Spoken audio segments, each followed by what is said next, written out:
একটু আগে আপনাদের দেখাচ্ছিলাম যে একের পর এক জেল ভেঙে পালিয়েছে কয়েদিরা। আর এইবার আপনাদের দেখাবো কাঠমান্ডুর দিল্লি বাজার জেলের ছবি, যেখানে জেল ভেঙে পালানোর চেষ্টা কয়েদিদের, যেখানে কয়েদিদের সঙ্গে কথা বলছেন সেনাকর্তারা, সেনার কর্মীরা।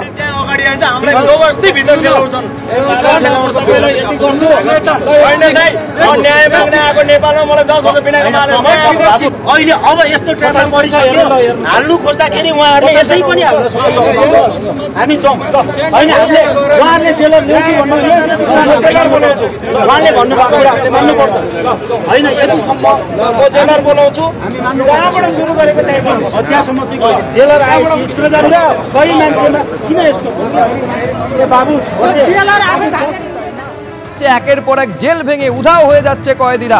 গত রাতে জলেশ্বরে জেল ভেঙে 900 বন্দী উধাও হয়ে গিয়েছে। নৌবাস্তারে বাঁকে জেলখানায় সংঘর্ষ, যেখান থেকে পুলিশ শব্দ পর্যন্ত পাওয়া যাচ্ছে। ছবিটা দেখুন।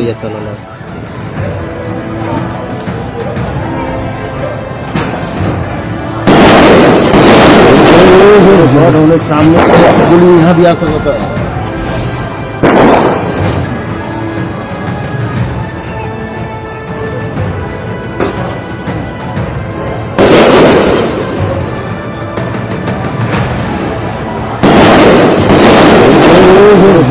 सामने गोली यहाँ भी आ सकता है।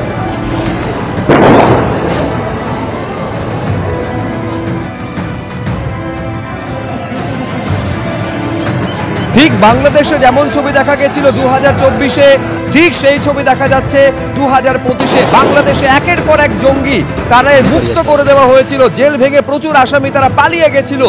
একই ছবি নেপালে লক্ষ্য করা যাচ্ছে। নেপালে যখন হাসিনা সরকারের পতন হয় 5ই আগস্ট 2024 সাল, যখন দেশ ছেড়ে পালাতে বাধ্য হন তৎকালীন প্রধানমন্ত্রী শেখ হাসিনা, তারপর নৈরাজ্য ছেয়ে যায় বাংলাদেশে। সেই ছবির পুনরাবৃত্তি আজকে নেপালে দেখা যাচ্ছে।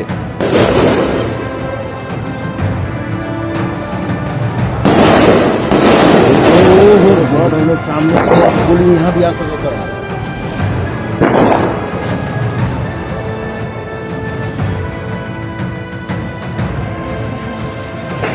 ये जो वाहन है ये सेना के आसपास खड़े थे उस वक्त, और यहाँ सारी सैनिकों की एक छावनी की रूप में टुकड़ियां तैनात थी।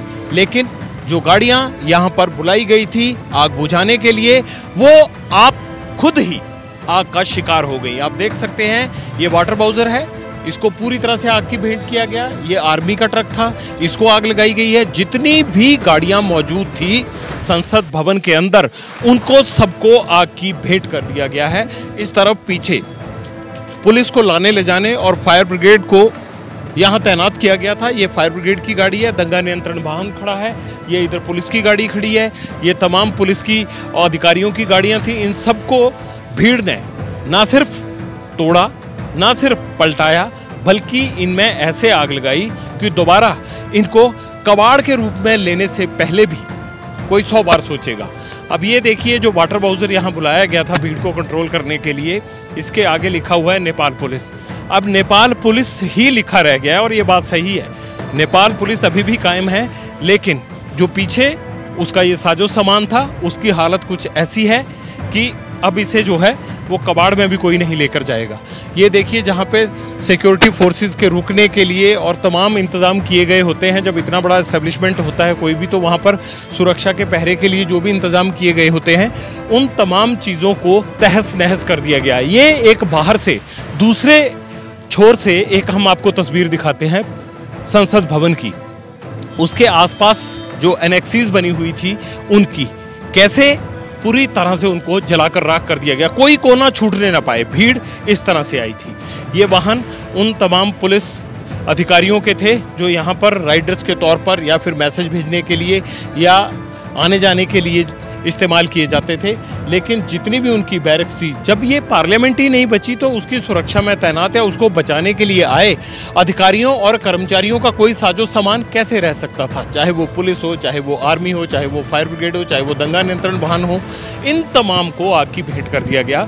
अब यहाँ पर तबाही और वीरानी की एक तस्वीर सी नजर आती है। पार्लियामेंट हाउस की हालत ऐसे लगती है कि जैसे ये लगता है कि कोई हिरोशिमा नागासाकी में जैसे बम गिराया गया था वर्ल्ड वॉर 2 के टाइम में, उस तरह का कोई बम गिरा हो और जैसे वो तबाह हो जाता है, पूरा सेंट्रल हॉल बर्बाद हो जाता है, पूरी छत नीचे कोलैप्स करके बैठ गई है और अंदर बाहर से इस तरह की तस्वीर दिखाई देती है।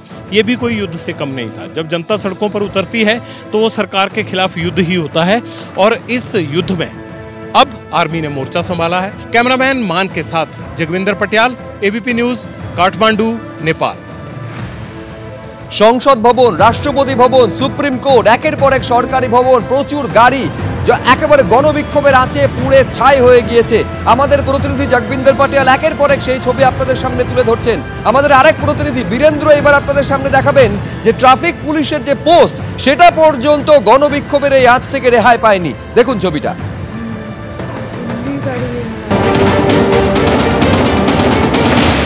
इस वक्त मैं आ गया हूँ काठमांडू उपत्यका की ट्रैफिक ऑफिस में। ये काठमांडू उपत्यका ट्रैफिक प्रहरी कार्यालय रामशाह पथ काठमांडू आप देख रहे हैं, लेकिन वो सिर्फ आप बोर्ड दिख रहा है, बाकी जो ये बिल्डिंग का अवस्था था वो सारा बिल्डिंग का अवस्था आप देख रहे हैं। इसमें सारा ट्रैफिक का जो लाइसेंस प्रक्रिया होती है, लाइसेंस चेक करने का, जो भी कोई ट्रैफिक में गलती किया तो सारा पुर्जी उर्जी काटने वाला काठमांडू उपत्यका का ऑफिस यही है। किसी ने यदि गाड़ी चलाते वक्त किसी ने गलती कर दिया तो जो पुर्जी कटती है ना, ट्रैफिक पुर्जी, तो पुर्जी कटने का उनका सारा कार्रवाई होने का ऑफिस यही है। तो आप देख सकते हैं कि ये ट्रैफिक कार्यालय के परिसर में रहे बिल्डिंग का हालत क्या है वो देख ही लिए। उसके बाद यहाँ पे जो गाड़ियाँ है, सरकारी गाड़ियाँ, सारे सरकारी गाड़ी का हालत आप देख सकते हैं। ये इसका बिल्डिंग का दूसरा बिल्डिंग है इस ऑफिस का, उस बिल्डिंग का भी हालत देखिए, पूरा जला के खाक हो गया है। और यहाँ जितने बाइक रखी हुई थी ना, जो किसी न किसी हिसाब से जो रखा जाता है, सारे बाइक को जला दिया गया है। ये मंजर खास करके काठमांडू का, ये काठमांडू उपत्यका ट्रैफिक प्रहरी कार्यालय का जो दिख रहा है। यहाँ पे जो भी लोग लाइसेंस के लिए आते थे, लाइसेंस में कोई मिस्टेक हो गया, कोई प्रॉब्लम आ गई, या गाड़ी चलाते वक्त, ड्राइविंग के वक्त किसी ने कोई गलती कर दिया, उसका सारा फैसला प्रक्रिया यहीं पे होता था। ये ट्रैफिक ऑफिस है और ये ट्रैफिक ऑफिस का हालात आपने देख लिया। कैमरामैन अनंत कुमार के साथ वीरेंद्र केयर, एबीपी न्यूज, काठमांडू।